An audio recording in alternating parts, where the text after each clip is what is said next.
Hello and welcome to Women of the Middle East podcast. Women of the Middle East.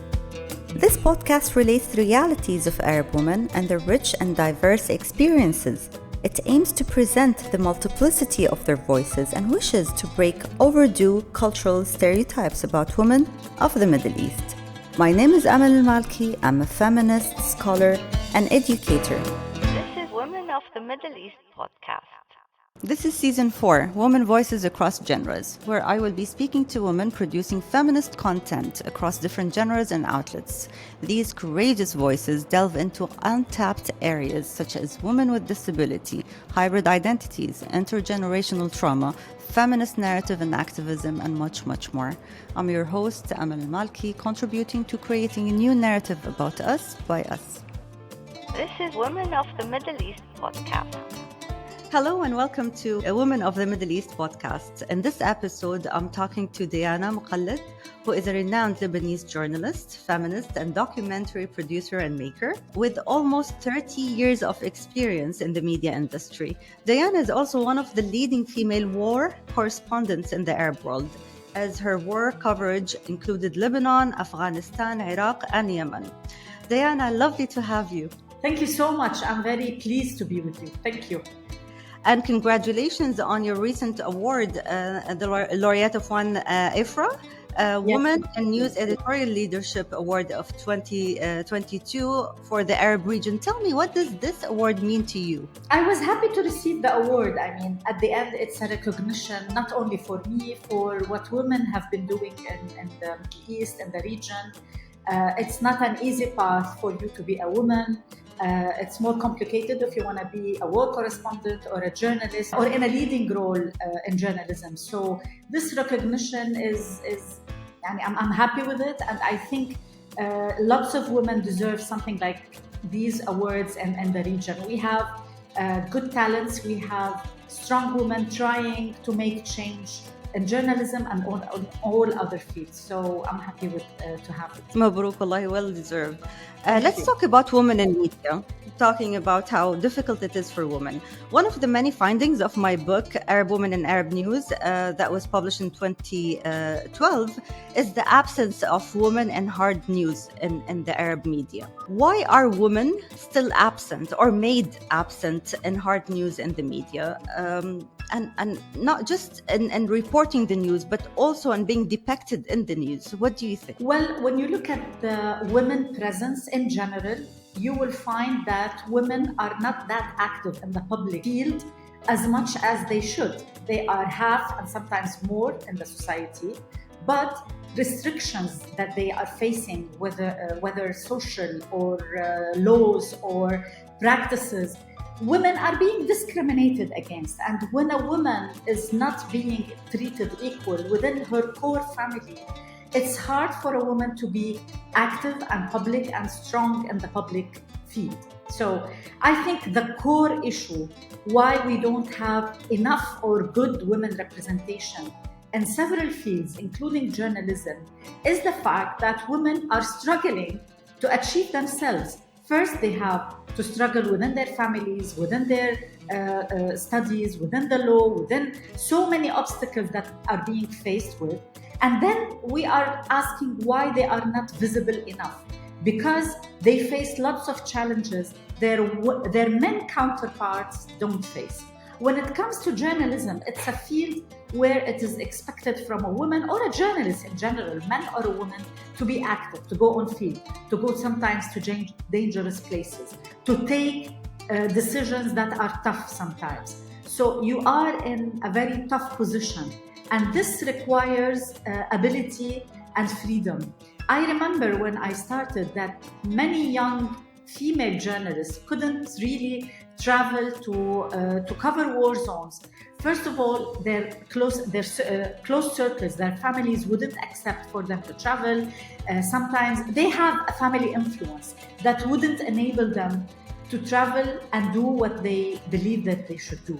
That's why in the 90s, late in the 2000s and up, we started seeing more women active in covering war zones and in covering hot stories in the field.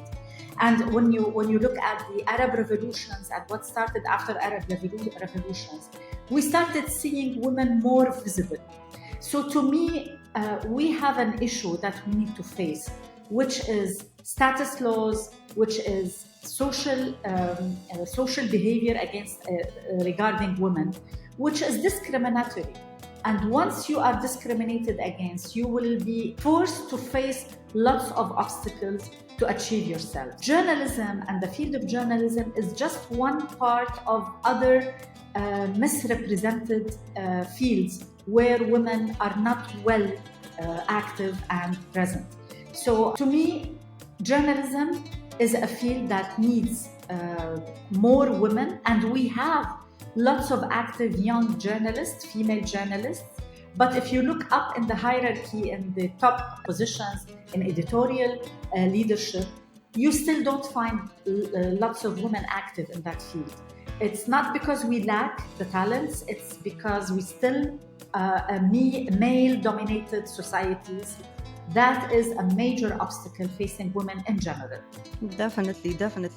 When I looked at women representation in traditional media in the Arab world, I found that there are two dichotomous pictures, right? Their women are underrepresented in news or overrepresented in what we call now women's media, the programs fashioned for women's consumer ability.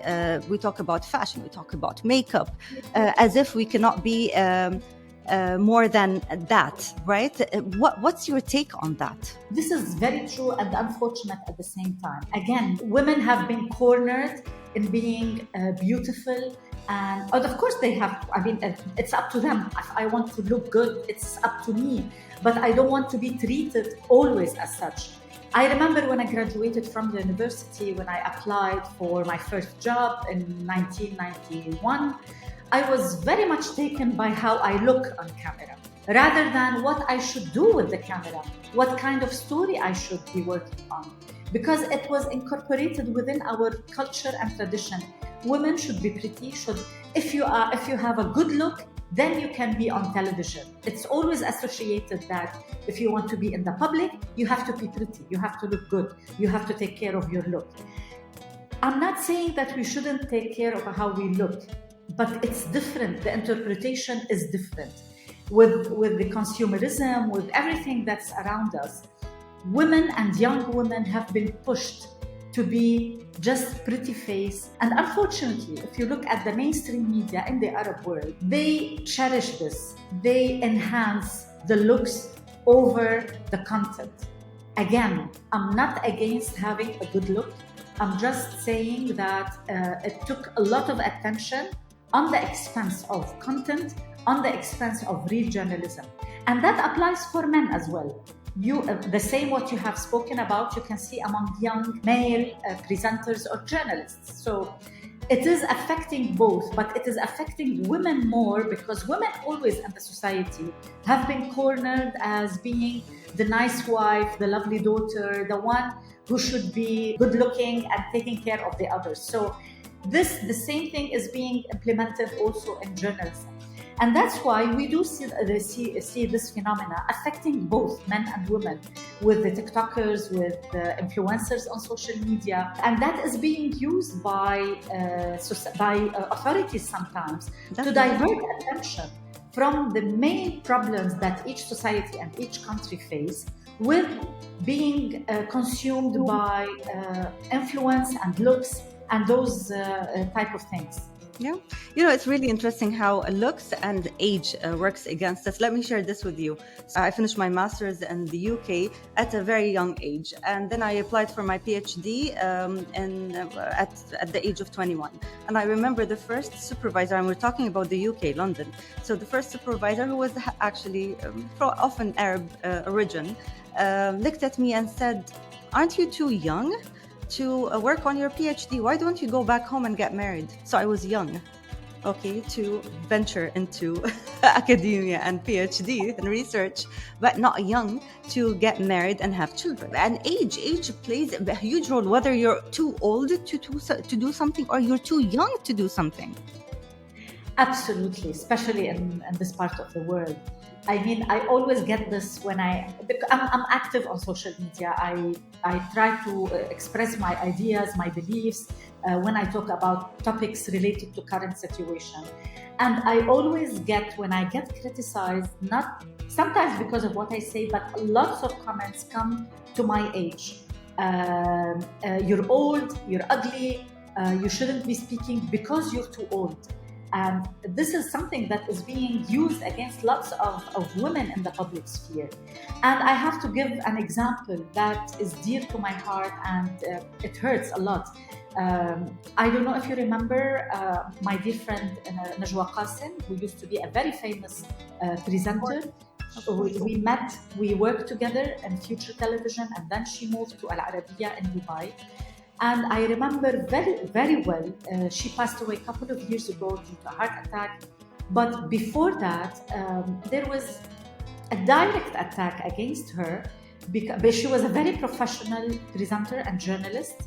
Yet she was faced with the age issue, that she passed certain age, and there are young female presenters much prettier than her, and she should retire.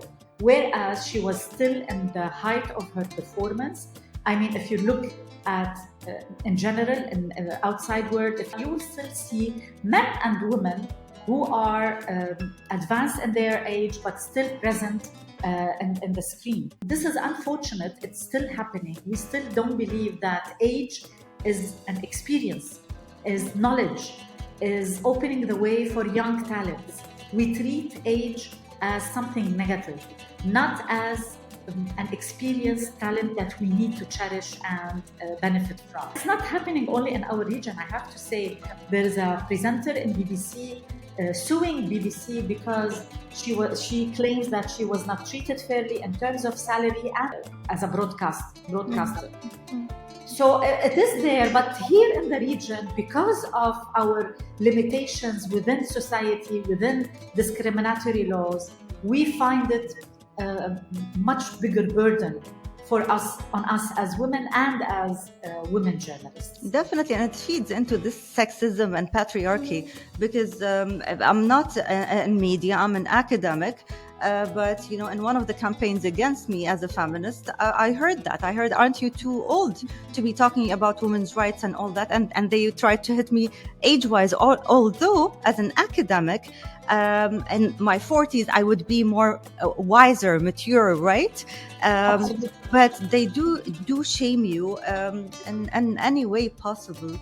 It's very unfortunate. It goes back to, you know, the culture and the way they perceive and oppress women. Let's talk about new media. So Diana, you are the co-founder and managing editor of Daraj Media, an independent media platform that addresses controversial issues underreported in the Arab region. You also host a podcast series on Daraj called Noon, which I watch and I love, critical feminist conversations.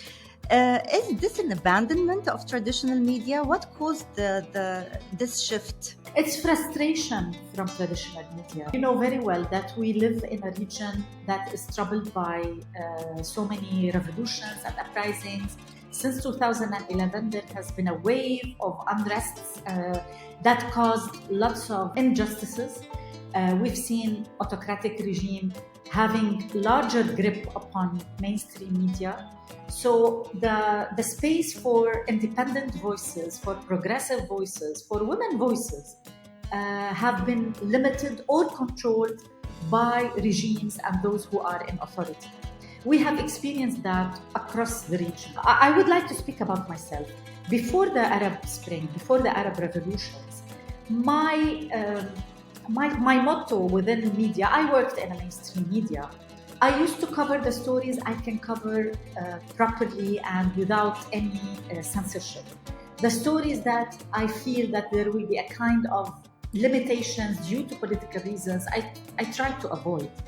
But to me, after 2011 and after the Arab revolutions and after so much blood and injustices, I felt it's about time to have a shift and have an independent place where I can cover all topics, whether social, political, issues related to LGBTIQ community, issues related to freedom of speech, without any limitation or censorship. I dealt with several mainstream medias in terms of print articles or film productions, and I couldn't feel myself doing it again. That's why I started looking for a shift. And to be independent editorially, you have to be financially independent. So that's why the shift was towards trying to have a platform. It's a small platform that was founded in 2017. We take funds from independent institutions that does not practice on us any editorial leverage. Our editorial line is independent, and we try to prove that through our coverage. It's true that we are progressive.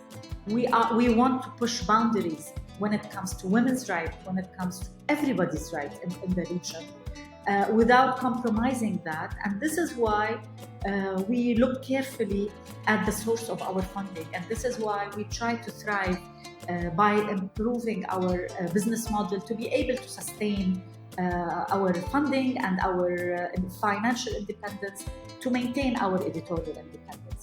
So this is the shift it is related also to me being a woman, a female journalist, a person who is experiencing or witnessing and covering lots of injustices happening around me, affecting women and lots of marginalized groups in the society within Lebanon and in the Arab world. So this is the shift towards independent media and platforms that could use online, could use podcasts, could use social media as a mean of communication and broadcast. Yeah. So this is the shift. It came from here. And we've seen after 2011 several independent media, independent voices trying to prove themselves. And I think this is very healthy and very much needed in our region. And we see how cyberfeminism has also emerged due to new media. How do you see cyberfeminism or feminist digital activism in the Arab world? Of course, there are well-established feminisms in the Arab world prior to the digital revolution, but cyberfeminism has taken off in areas, geographical and cultural and traditional areas that needed that space for them. What do you see cyberfeminism achieving, and what challenges do they face? Definitely, we're speaking about the world that is after Me Too movement, and we in the Arab world have been affected by the Me Too movement within our societies. It has its own Arab interpretation of it. First of all, let me say, the word feminism itself, it's a new concept that is being used in the Arab world. I remember myself, 15 years ago, I would call myself as a woman activist or a woman journalist. I wouldn't label myself as a feminist. But now, with experience, with time, and with age, I do call myself a feminist because I have explanation for that. Feminism, it's a political movement. It's beyond just women's rights. It's a political movement that calls for equality for everyone, all marginalized groups, including women, that does not compromise on certain issues that is being hidden or highlighted by other movements. So to me, feminism is something I believe in, and I proudly call myself a feminist. With cyber-feminism, I'm happy that you are using this term because, yes, we've been witnessing this with the technological revolution. Everybody has the ability to have a voice. With your phone, with your own platform, you can be influencer, you can be a feminist podcaster. So I think this is enabling lots of independent voices to express themselves. It has its counterpart, a counterattack, which always happens whenever you have a technological revolution, which is the anti-feminism attack, which is very strong, and we've seen it with lots of platforms. You see feminist voices criticizing and attacking and mobilizing after crimes like the one we've seen, like Nayira Ashraf, what happened in Egypt, and lots of these violent attacks against women just for saying no. So we see counter-attacks, and we see women sometimes, because feminism and misogyny is a way of thinking. It's not about gender. You can be a woman and you can be a misogynist, and you can be a man and you can be a feminist. So it's a way of thinking. I'm not attacking a gender, I'm attacking a way of thinking. So I'm just giving the example of Nayira Ashraf and what it created after this crime. We've seen feminist discussions asking for more accountability and more discussion about women's rights. And at the same time, we've seen people talking about how you look and talking about a crime of passion, قتلها عشان بحبها, trying to justify the crime. I'm just giving this example as an exemplary of lots of other examples where you have this discussion. Where does it end? Where does it stop? To me, it's an open discussion, and we need it. I know there are lots of limitations and attacks, but it's needed. We need this. We don't have it in our public space. Why we are using social media? Because public discussions is not open as that much. So that's why we find people using the social media pages, whether TikTok, Instagram, etc., and trying to have a discussion. Sometimes it's toxic. We have seen platforms like Fitra, like others, who are using diverted slogans to attack feminism and openness. So it goes two ways. But again, having discussion is key to be able to understand and talk and try to divert those who have radical opinions towards progressive ideas. The lack of access to the public sphere for some women is more difficult than other women. So there were movements prior to Me Too movement in Saudi Arabia, for example, right? All of the campaigns for driving happened way before that. Unfortunately, we saw how this has ended. But again, if the culture, if the people, as you said, if the mindset is against women, then this will spill over the digital sphere as well. So we see the bullying and we see the harassment. That takes me to a point that is very important. When you use entertainment, when you use public sphere, trying to consume people with issues to divert them from the real causes. We have seen using in the Gulf region, whether Saudi Arabia and other countries, trying to use entertainment and some social openness to divert attention from political issues, from real causes, from real activism. Women issues you cannot separate women rights from democracy, from our rights to express ourselves, from political activism. So to me, they are inseparable. So what we see now is a way to divert attention. Let's go and have fun. And those who ask for reforms go to prison or being killed. And that applies for so many countries. I'm not talking about one country only. Unfortunately, the Arab region, the Arab world is still struggling when it comes to democracy. And women, unless we have a democratic regimes and democratic approach, we will struggle as women to achieve our rights. But it's a struggle that we are all, I personally am willing to go for. And I think we deserve better future. And this is why we in the media believe that we need independent voices, even if we only have small platforms, but it's a battle worth taking. Following up on what you said, especially in our part, in the Gulf region. So in other regions, you have a robust civil society, you've got women organizations. In the Gulf, you rarely find that, except for a couple of countries here.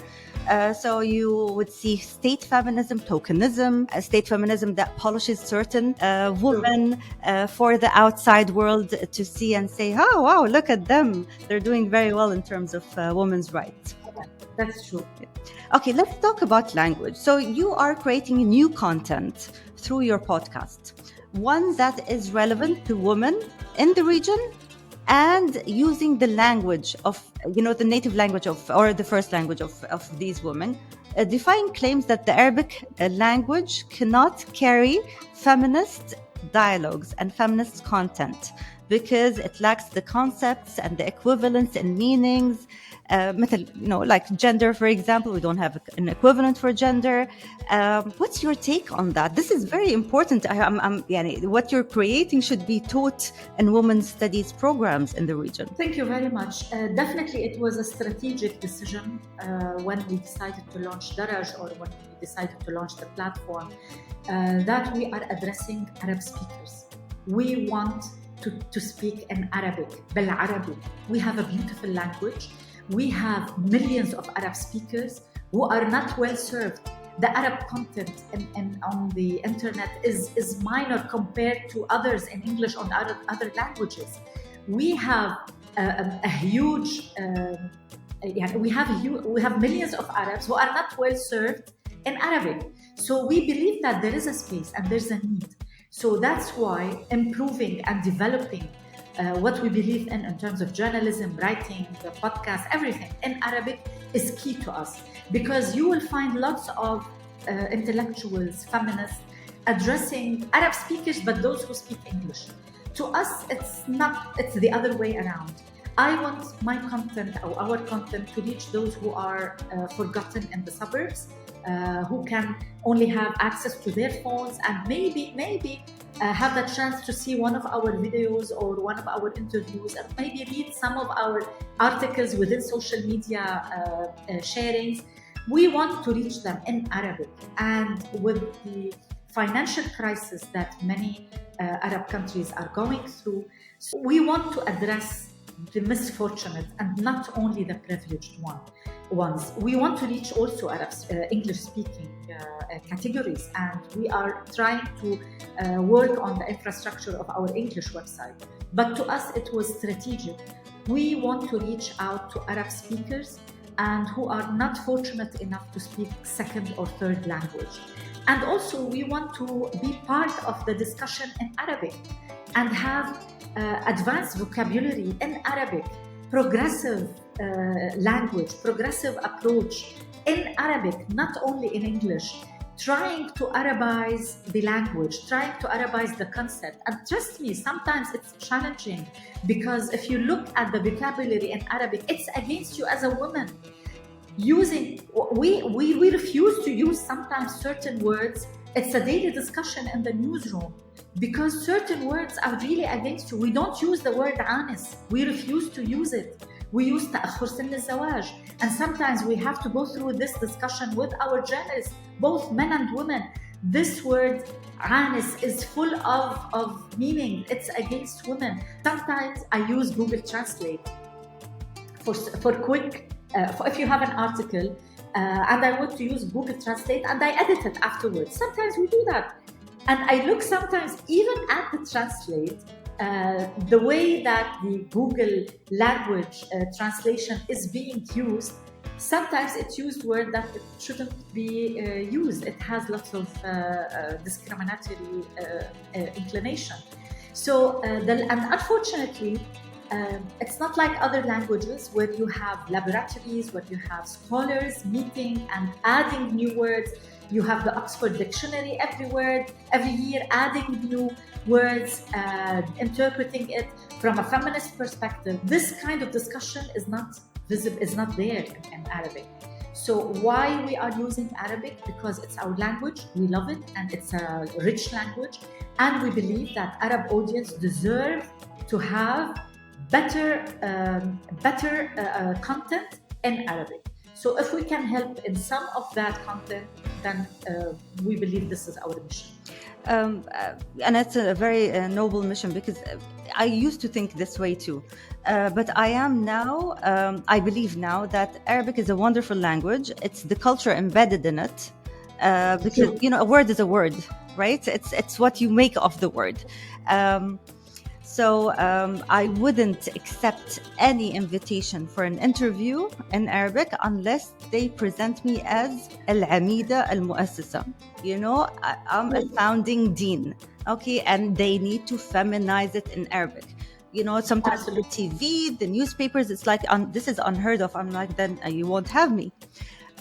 So if we have enough people feminizing the language and enough people scrutinizing the language, for those, as you said, the cultural usage of those words that have been adopted for so many centuries now to be against women, whereas they started as neutral. Even كلمة آنس, يعني آنس is not a feminine thing. We have people like you, and I'm telling you, I love your podcast. I think what you're doing is amazing.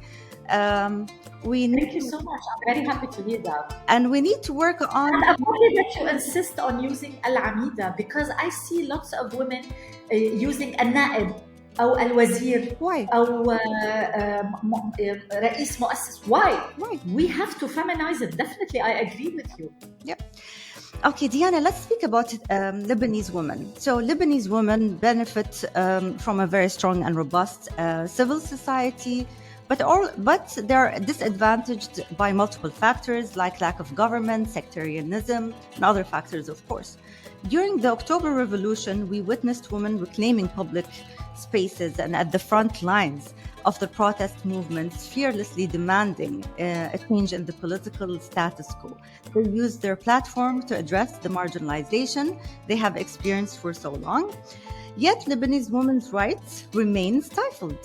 What would you say are the biggest or the greatest obstacles still ahead of women's equitable position in the Lebanese society?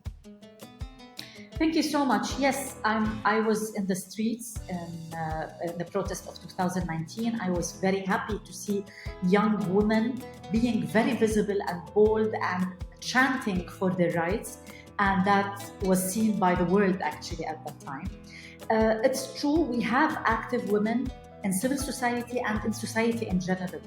The thing is, women in Lebanon are visible in the media, in the public sphere, but they are totally discriminated against when it comes to laws. In Lebanon, sectarianism is the main obstacle in politics and in women's rights. Why I'm saying that? In Lebanon, we have 18 sects and we have 15 status law discriminated among sects in Lebanon. So this is really something, a major obstacle.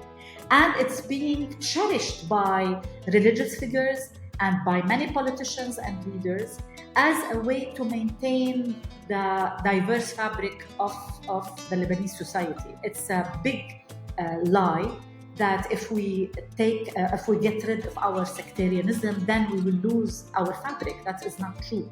We need a civil law. We need civil law that controls how we get married, how we divorce, how we inherit, how we give custody. I mean, in Lebanon, if you look at Sunni women and Shia women, one woman can have custody at the age of 14 and the other at the age of 2.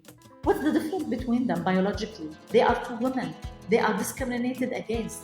All laws in Lebanon, all status laws in Lebanon discriminate against women. They put men on an upper category, whether a father, a brother, he is the wali al-amr, he is the guardian of the family. And that applies for so many Arab countries, by the way.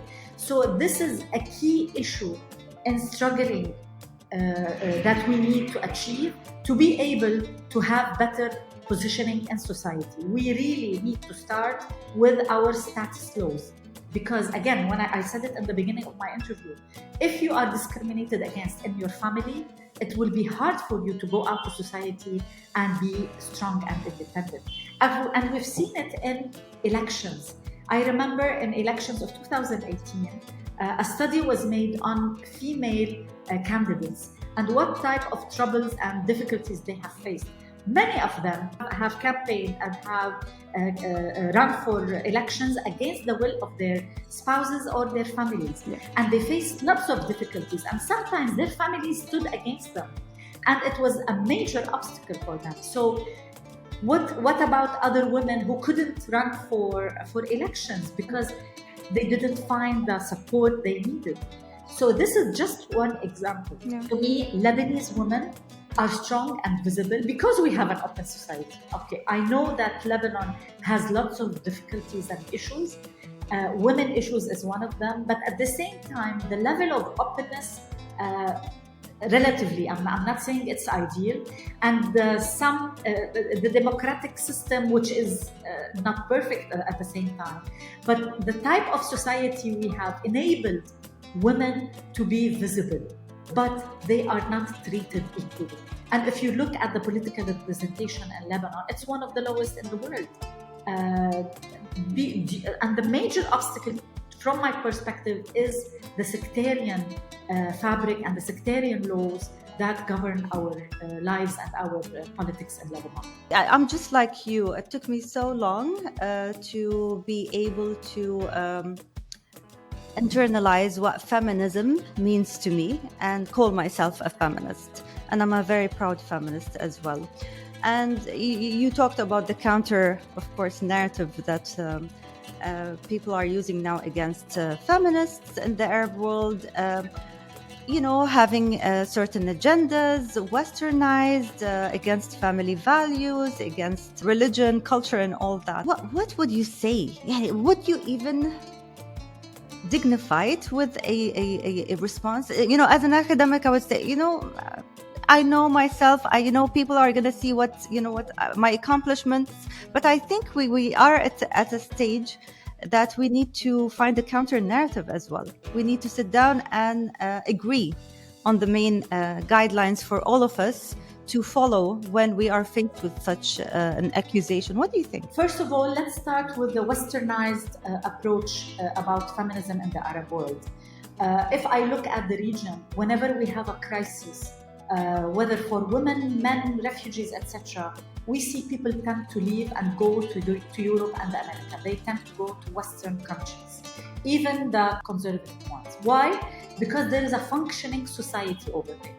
And it did not happen from nothing. It happened because they have a structural, solid ground based on democracy. I'm not saying it's ideal. It has its flaps, gaps, and deficiencies.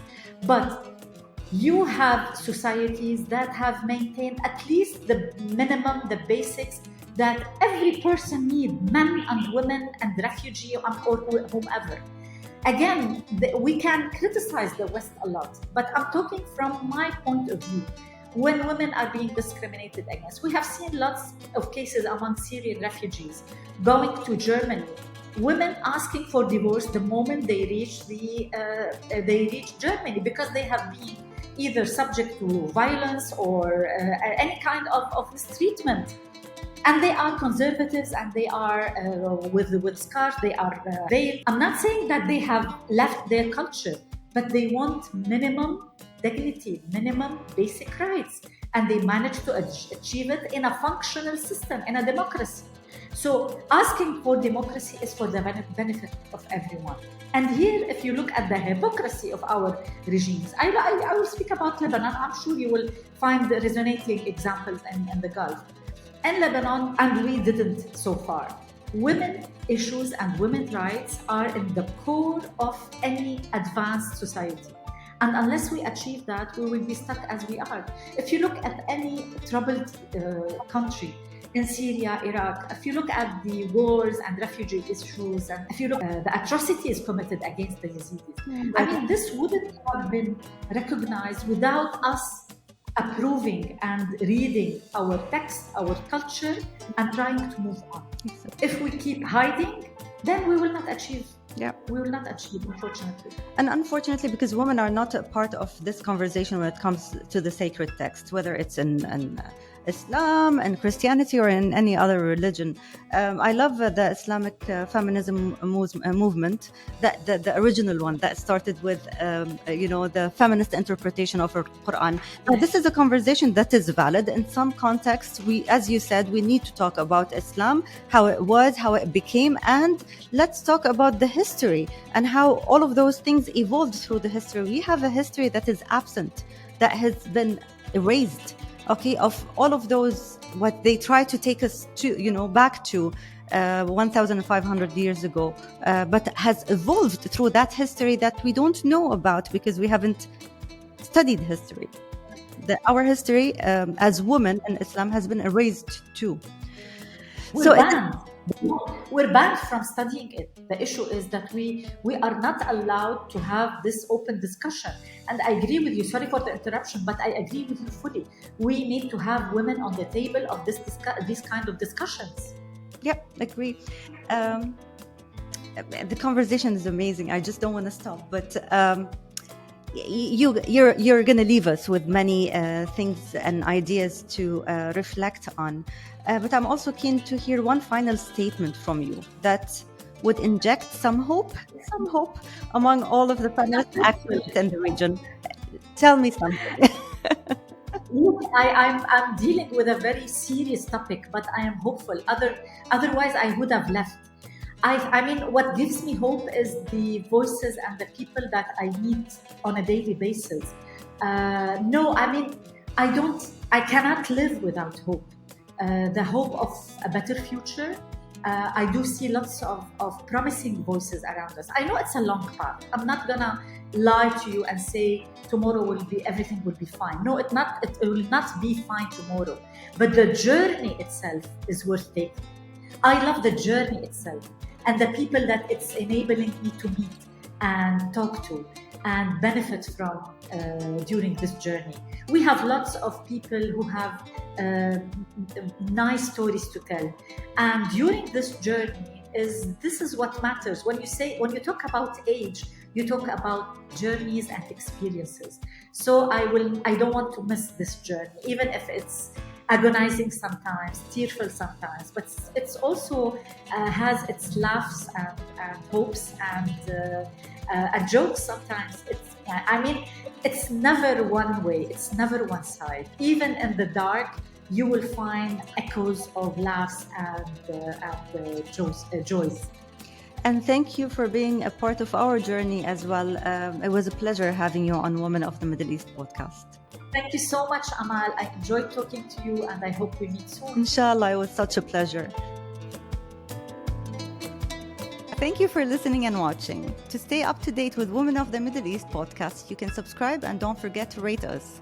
If you would like to contact me directly, you can do so on Instagram or Twitter or via email. This is Women of the Middle East podcast.